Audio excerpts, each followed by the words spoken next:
I spent 19 years of my life married to Belinda before discovering she was juggling relationships with three different men. You might think I'm an idiot for not catching it sooner, but when you're working as a high school history teacher and coaching the baseball team after school, you miss things, or maybe you just don't want to see them. Let me give you a little more context. I met Belinda in our senior year of high school. She was that girl everyone wanted to date. Smart, beautiful, ambitious. We dated through college, got married right after graduation, and built what I thought was a perfect life in Seattle. Well, we had a really nice house that we could barely afford, two great kids, and careers that went in very different directions. I stayed teaching at a local high school while she climbed the corporate ladder. By the time everything fell apart, she was making 3 times my salary, and she climbed the corporate ladder to become a marketing executive at a major tech company. The first changes started in January 2022. Small things at first. Belinda got really intense about her phone security. Changed from fingerprint to a complicated passcode she'd enter with her body turned away. Started sleeping with her phone under her pillow instead of the nightstand. She said it was because of new company security protocols. It didn't make sense to me. She was at home. Why in the hell would you need security protocols at home? I wouldn't do anything to jeopardize her job. February, she joined a gym near her office, started staying late on Wednesdays to work out after meetings. She'd come home around 9 p.m., sometimes later, always heading straight for the shower. Said she didn't want to get our sheets sweaty. Logical enough, she'd always been a bit of a clean freak, but my dumbass still wasn't catching on just yet. March brought the Saturday morning yoga sessions. She'd leave at 8 a.m. sharp, come back around 11:30, always freshly showered, hair perfect, makeup touched up. Said the gym had great facilities and she liked to look nice for our weekend plans. I actually felt guilty for not working out myself. Then came the quarterly business trips to Portland in June, 3 days each time, always at the same hotel. The company was expanding to Oregon, so it made perfect sense. She'd return exhausted but excited, full of stories about the new office and market expansion plans. Everything might have stayed hidden if she hadn't messed up with credit cards. Remember, I couldn't get into her phone or her other devices. She changed passwords on them as well. I was searching for a receipt because I wanted to return a computer I bought from Best Buy before the return window ran out, but I ended up finding it in my email. At the same time, I was going through my credit card statement just to make sure I had everything and noticed some weird charges on our credit card. I noticed there was all of these gas charges on the card in the same day. I thought, what the hell? She was supposedly off those days, but why in the hell was she driving all over Seattle? I didn't tell her anything. I wanted to find out what was going on before I asked her about these charges. I spent that night going through everything. I mean, everything. Even though I couldn't get into her phone. But what she didn't realize is that when I set up her phone, her iCloud storage synced with my phone as well. I found selfies with her second affair partner at his apartment, weekend photos with her third affair partner in Portland. She had whole albums organized by date, stored neatly in hidden folders that were still syncing to our shared cloud. The text messages were even worse. Screenshots she'd saved, probably to revisit conversations and photos. Her first affair partner was a co-worker from her office. Those Wednesday late nights suddenly made sense. Second affair partner was some guy she met on a dating app. So much for yoga. And the third affair partner? Her college ex in Portland. Those business trips were just convenient excuses. Her messages told different stories to each man. Told the first affair partner she was separated, living alone. Told the second affair partner she was divorced with no kids.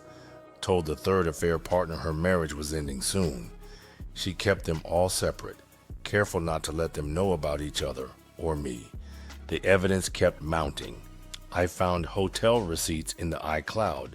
She made sure not to keep paper copies. What she did was take screenshots and save them as photos. Don't know why she did that. She was trying to be so careful and still slipped up. Made the reservations with a credit card and paid cash. I was hoping she would do room service, which in turn would have been billed to the card. But she never ordered any room service. I hired a PI in Portland. Cost me $9,000, but I needed to be sure.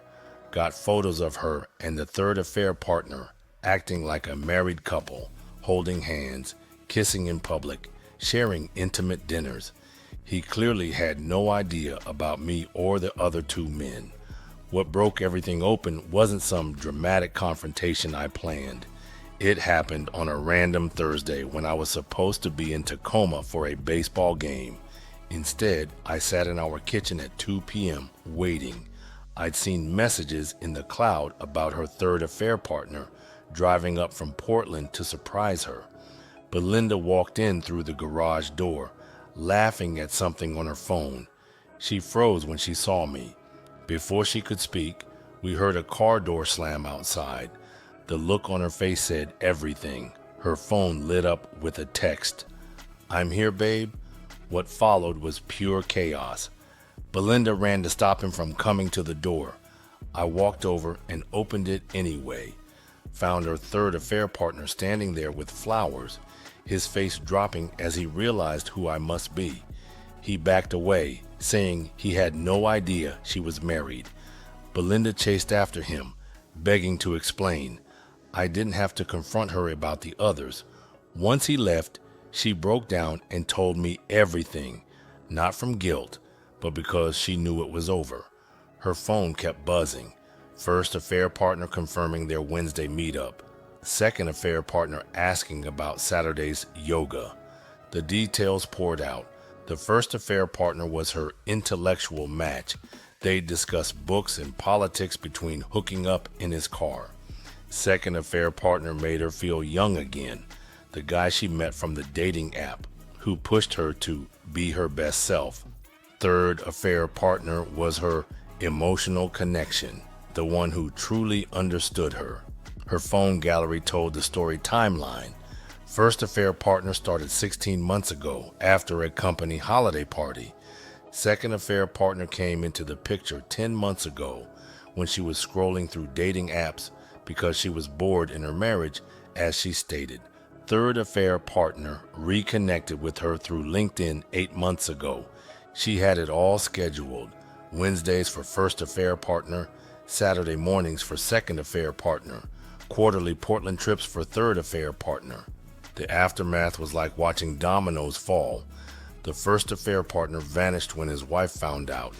The second affair partner blocked Belinda everywhere after I messaged him proof she was married. Third affair partner sent her a long email about betrayal that copied his wife, my kids, and our entire families. Money became a nightmare. Our joint account statements showed thousands spent on hotels, restaurants, and gifts. She'd bought first affair partner a $500 whiskey set, second affair partner a luxury gym bag, and her third affair partner a high-end watch. Her careful planning fell apart. She'd kept physical evidence hidden but forgot about digital trails. Her Apple Watch location history showed regular visits to first affair partner's office building after hours. Instagram photos tagged at restaurants contradicted her stories about working late. The kids found out because of her carelessness. Darlene, our 17-year-old, saw a message pop up from her first affair partner while using Belinda's laptop for a school project. Jason, 15, overheard second affair partner leaving a voicemail when Belinda left her phone in the kitchen. They pieced it together before she could spin her stories. Friends started admitting what they'd seen. One spotted her kissing first affair partner in his car outside a restaurant. Another saw her with second affair partner at a movie theater when she was supposed to be at a client dinner. Her own sister had seen her with third affair partner at a Portland mall, but assumed it was a work colleague. Belinda tried damage control, told everyone I was controlling and jealous, said I hacked her phone and invaded her privacy. The evidence shut that down quick. The divorce was brutal but fast. She didn't lose her job, but she was reprimanded for how she used some of the company's funds. First affair partner transferred to a different state. Second affair partner totally vanished. Third affair partner returned to his wife. She lost her sister's respect, her friends' trust, and most importantly, her kids' love. Darlene refuses to stay at her new apartment, says it feels fake. Jason goes for mandatory visits but spends the whole time on his phone. They saw all the evidence, the photos, the messages, the lies. Hard to respect someone who lived a triple life for so long. Here's what I've learned. Pay attention when patterns change. Question sudden new hobbies at odd hours. Notice when stories don't line up. Watch for unexplained expenses. Most importantly, trust that gut feeling when something feels wrong. I'm rebuilding now. Moved downtown, closer to work. The kids are thriving. Darlene's headed to college on a full scholarship. Jason plays high school football, his last year. We're okay. Sometimes I wonder what would have happened if I hadn't started looking for the Best Buy receipt. But I've learned that living with truth, no matter how ugly, is better than living with lies. That's my story, not a movie drama, just real life. And if you're sitting there thinking your spouse would never do this, well, that's exactly what I thought for 19 years. Yep, that's what I said myself. Long-term marriage are not immune to infidelity.